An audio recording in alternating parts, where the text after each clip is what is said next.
એક દિવસ એક મોટો બિઝનેસમેન દરિયા કિનારે આંટા મારતો હતો. આંટા મારતા મારતા એણે જોયું કે એક માછીમાર શાંતિથી દરિયા કિનારે બેસીને આરામ કરે છે અને દરિયો નિહાળી રહ્યો છે.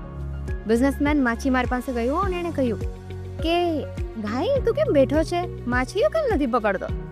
માછીમાર કહે કે ભાઈ મારી પાસે ઇનફ છે, પકડાઈ ગઈ છે, મારી પાસે સરસ મજાનું કામ આજે થઈ ગયું છે.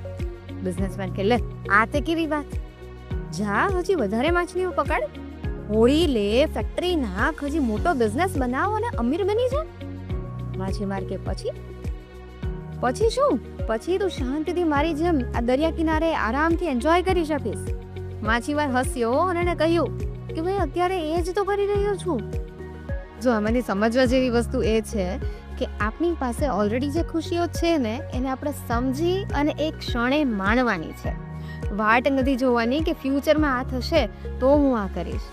અને સફળતાની વ્યાખ્યા કોઈ બીજાની નજરથી નહીં, તમારી પોતાની નજરથી સમજવાની છે અને એનો આનંદ લેવાનો છે.